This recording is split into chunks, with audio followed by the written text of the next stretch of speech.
Good morning students. पिछले term पर आपको इंटरमीडिएट फिजिक्स के इलेक्ट्रो स्टैटिक्स के फर्स्ट चैप्टर बैक्टीरियो कूलाम के नियम को डिस्कस किया था। आज इस चैप्टर्स के कुछ मुख्य आंतरिक प्रश्नों को डिस्कस करेंगे। पहला क्वेश्चन, यदि दो बिंदु आवेश एक माइक्रोकूलाम व अन्य 2 माइक्रोकूलाम परस्पर 2 सेंटीमीटर की दूरी पर वायु में स्थिर हैं, तो इनके बीच हमें 4 ये प्रॉब्लम सॉल्व करनी है। याद कीजिए, पहला, दोनों के बीच विद्युत बल व उनकी प्रकृति।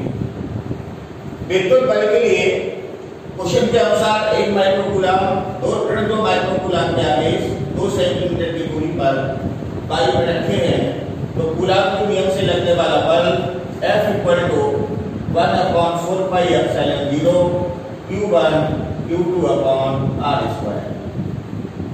इस फॉर्मूले के अनुसार लगने वाले बल का मान 1/4πε0 की वैल्यू 9×10⁹ 1 माइक्रोकूलाम 1×10⁶ कूलाम, क्योंकि आवेश को सदैव एमकेएस में कूलाम नहीं लगे।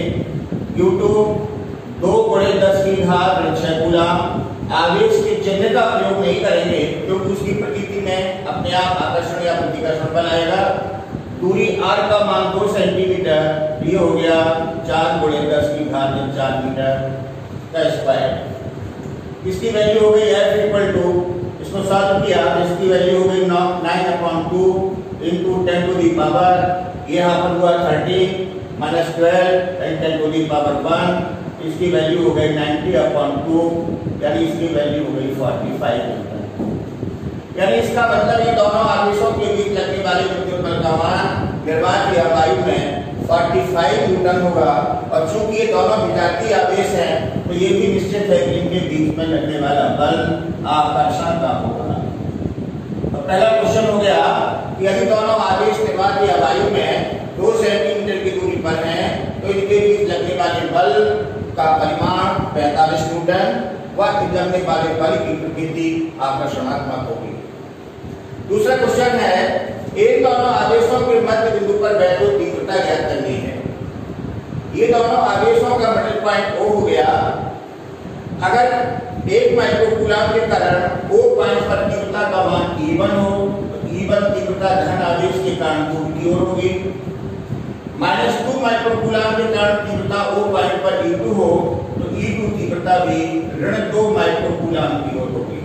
आपको बता चुके हैं, प्लस आवेश के कारण किसी पॉइंट पर तीव्रता दूर की ओर और माइनस आवेश के कारण तीव्रता पास की ओर होती है। तीव्रता का फार्मूला आप इससे पहले निकाल चुके हैं, E = 1/4πε0 Q/r²। इसके अनुसार E1 = 9 × 10⁹ आवेश की वैल्यू है 1 माइक्रोकूलाम 1×10⁶। I की वैल्यू यहाँ से 1 सेंटीमीटर, इसकी वैल्यू हो गई 10⁻2 का मान 10⁻4 हो गया। E1 की वैल्यू का मान यहाँ पर आपका हो गया 9×10⁻, की 13 में 6 पावर्स गई 10⁻7 न्यूटन पर कूलाम। तीव्रता का यूनिट होता है न्यूटन पर कूलाम। -2 माइक्रोकूलाम के कारण तीव्रता E2 = सेम इसी फार्मूला से, इसकी वैल्यू 9 × 10⁹ Q की वैल्यू 2 माइक्रोकूलाम 2×10⁶ r²। इसकी वैल्यू का मान भी 1 सेंटीमीटर है, इसकी वैल्यू का मान 10⁻4 हो गया। तो इसकी वैल्यू का मान हो गया 80 × 10⁻7 न्यूटन पर कूलाम। परिणामी तीव्रता का मान इन दोनों के योग के बराबर होगा, क्योंकि दोनों वेक्टर सेम डायरेक्शन में हैं। यदि 2 वेक्टर सेम डायरेक्शन में हो तो परिणामी तीव्रता दोनों के योग के बराबर होती है। तो परिणामी तीव्रता E = E1 + E2, इन दोनों को ऐड करने पर इसकी वैल्यू 27 × 10⁻7 न्यूटन पर कूलाम प्राप्त होगी।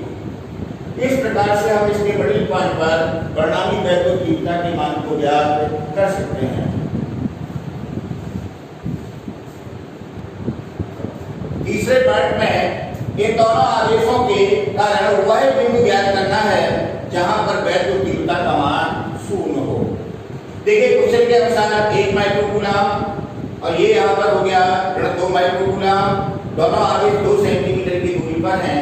हमें वो पॉइंट निकालना है जहां तीव्रता का मान शून्य हो। अभी हम आपको बता चुके धन आवेश के कारण तीव्रता दूर की ओर होती है, ऋण आवेश के कारण तीव्रता पास की ओर होती है।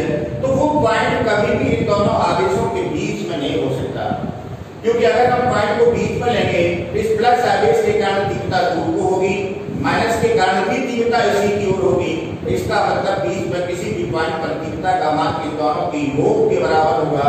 यहाँ पर कोई भी पॉइंट ऐसा नहीं प्राप्त हो सकता जहाँ पर तीव्रता का मान शून्य हो। अब बात आती ये है कि तीव्रता का मान शून्य कहाँ पर प्राप्त होगा। तीव्रता का मान शून्य बाहर यहाँ को भी हो सकता, यहाँ को भी हो सकता, लेकिन यहाँ पर भी इस साइड में भी तीव्रता का मान शून्य नहीं हो सकता, क्योंकि अगर हम यहाँ पर कोई पॉइंट लेंगे तो ये आवेश का परिमाण ज्यादा है, इसकी दूरी कम होगी। इस आवेश का परिमाण कम है, इसकी दूरी ज्यादा होगी, तो दोनों तीव्रताएं विपरीत दिशा में तो होंगी, लेकिन दोनों के परिमाण कभी भी बराबर नहीं हो सकते। इसलिए अधिक आवेश से बाहर की ओर कभी भी तीव्रता का मान शून्य नहीं हो सकता। तीव्रता का मान शून्य निश्चित रूप से कम आवेश से बाहर की ओर होगा। अगर हमने मान लिया कि यहाँ पर C पॉइंट पर तीव्रता का मान शून्य है, तो इस प्लस Q आवेश के कारण तीव्रता दूर की ओर होगी, प्लस आवेश के कारण ये तीव्रता E1 दूर की ओर हो गई, और माइनस आवेश के कारण तीव्रता ये पास की ओर होगी, तो इसके कारण तीव्रता पास की ओर होगी। दोनों तीव्रताएं अपोजिट डायरेक्शन में भी होंगी। ये दोनों के परिमाण भी इक्वल हो सकते हैं, क्योंकि ये आवेश कम है तो दूरी भी कम है, ये आवेश ज्यादा है तो दूरी भी ज्यादा है। तो हमने मान लिया कि 1 माइक्रोकूलम से h मीटर की दूरी पर बाहर किसी पॉइंट C पर तीव्रता का मान शून्य है, और यदि इस पॉइंट पर तीव्रता का मान शून्य है तो इस पॉइंट पर कन्फर्म है कि दोनों तीव्रताओं के मान बराबर व विपरीत होंगे, अर्थात E1 equal to E2। E1 की वैल्यू 1/4 पाई एप्सिलॉन 0, यहाँ पर Q की वैल्यू 1 माइक्रोकूलम यानी 1 × 10⁶, x का वैल्यू का मान x है, ये हो गया x²।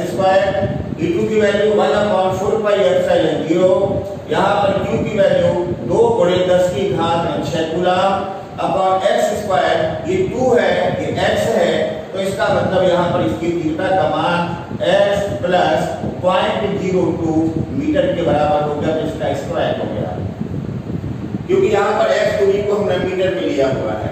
इसको हमने सॉल्व किया तो सॉल्व करने पर ये यहाँ पर आपस में कैंसिल हो गए, ये भी आपस में कैंसिल हो गए। अगर इन दोनों को हम सॉल्व करेंगे, हमें x की वैल्यू निकालनी है, दोनों तरफ का स्क्वायर रूट ले लिया, ये हो गया 1/x, 2 का स्क्वायर रूट हो गया √2 की वैल्यू 1.414 अपॉन x प्लस 0.02 हो गया।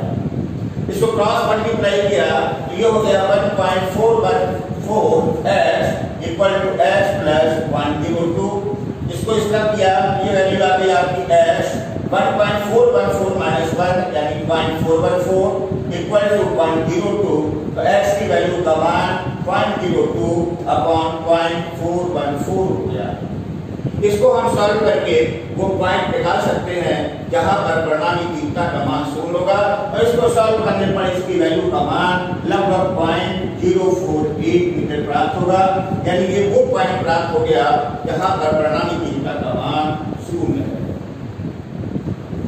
चौथे पार्ट में इन दोनों आवेशों से समान दूरी 2 सेंटीमीटर की दूरी पर हमें तीव्रता ज्ञात करनी है। 1 माइक्रोकूलम ऋण 2 माइक्रोकूलम, दोनों से समान दूरी 2 सेंटीमीटर पर कोई पॉइंट निरक्षीय अवस्था में ही प्राप्त होगा। मान लिया कि वो पॉइंट C है, इसकी दूरी भी 2 सेंटीमीटर, ये दूरी भी 2 सेंटीमीटर, यानी ये ABC एक समबाहु त्रिभुज बनेगा।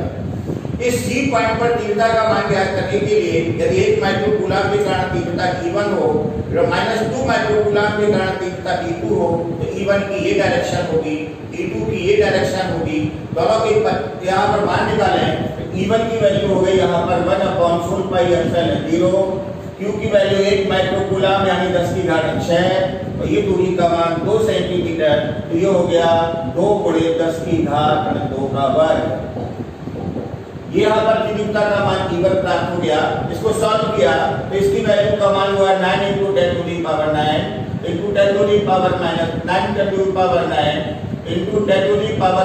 6 अपॉन 4 × 10⁻⁴। इसको हम अगर सॉल्व करेंगे तो इसकी वैल्यू का मान हो गया आपका 9/4 into 10⁻⁷ न्यूटन पर कूलम। इसी प्रकार से -2 माइक्रोकूलम के कारण तीव्रता E2 हो तो इसी फॉर्मूले के अनुसार E2 = 1/4πε0 की वैल्यू हो गई 9 × 10⁹। यहाँ पर आवेश हो गया 2 × 10⁻⁶ अपॉन r²। यहाँ पर इसकी वैल्यू हो गई 4 × 10⁻⁴।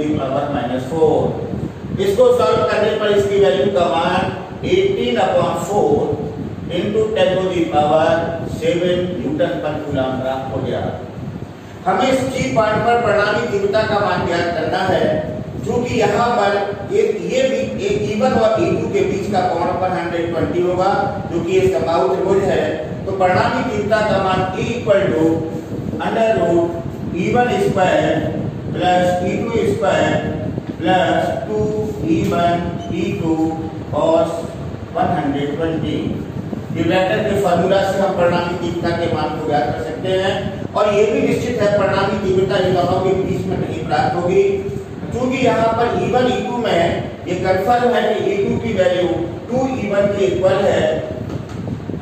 ये यहाँ पर E2 की वैल्यू E1 का 2 गुने के बराबर है। तो यहाँ पर इसकी वैल्यू रखी E = ये हो गया √ ये हो गया E1² + 4E1² + 2E1। E2 की वैल्यू 2E1 × cos 120 की वैल्यू का मान -1/2। इसको हम सॉल्व करेंगे तो सॉल्व करने पर ये यहाँ पर वैल्यू का मान हो गया 4E1²। यहाँ पर इसको डिवाइड करेंगे तो ये हो जाएगा आपका 2E1² + 2E1² यानी 4E1², और ये 4E1 ये आपका हो गया 4 और +1 हो गया 5E1², और ये हो गया -2E1², तो ये हो गया 3E1²। √, इसकी वैल्यू हो गई 3E1² या E1√3। और E1 की वैल्यू हमको पता है, तो इसका परिणामी तीव्रता का मान हो गया E1 की वैल्यू हो गई 9/4 10⁻⁷ √3 या E = 9/4 √3 × 10⁻⁷ न्यूटन पर कूलम।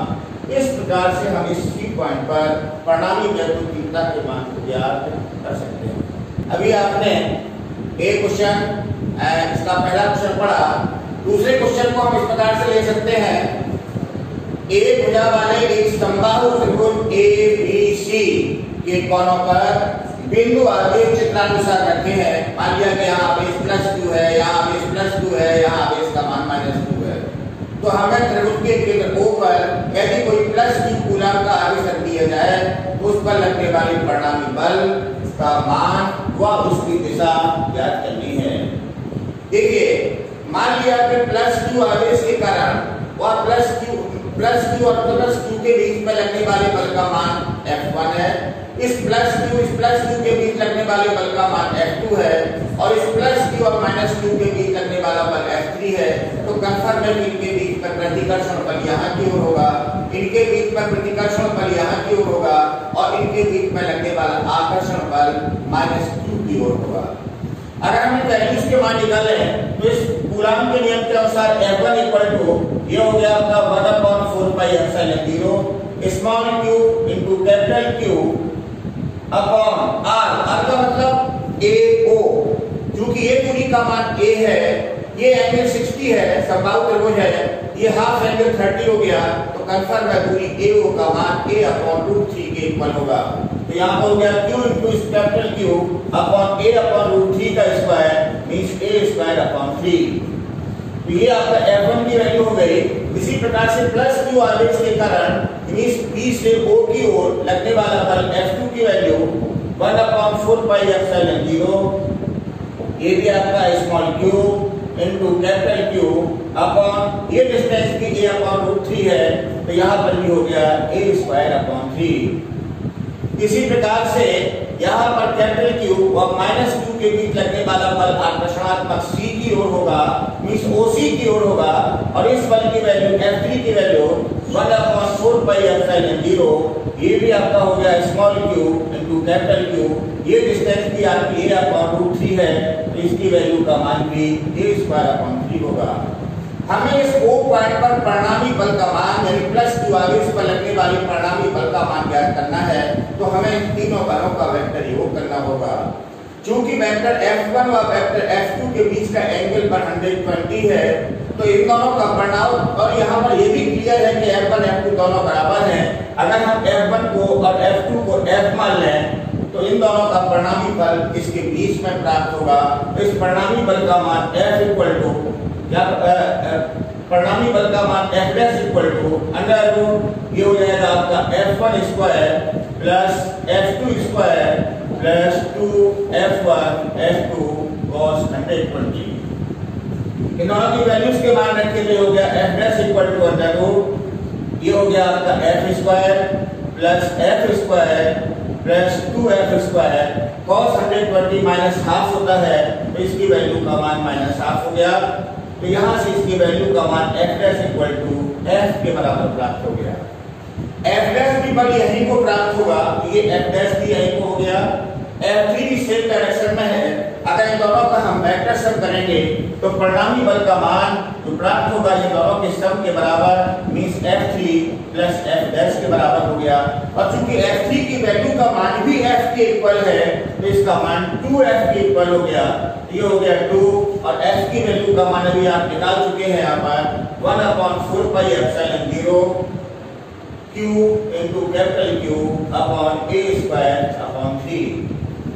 इसकी वैल्यूज का मान रखा है, इसकी वैल्यू का मान 9 × 10⁹ होता है। तो ये आपका हो गया 9 × 10⁹ इनटू ये हो गया 6Q अपॉन A स्क्वायर। इस प्रकार से हम परिणामी बल के मान को ज्ञात कर सकते हैं और ये लगने वाला परिणामी बल OC के अदिश होगा, जिसका परिमाण 9 × 10⁹ 6Q अपॉन A स्क्वायर के बराबर होगा।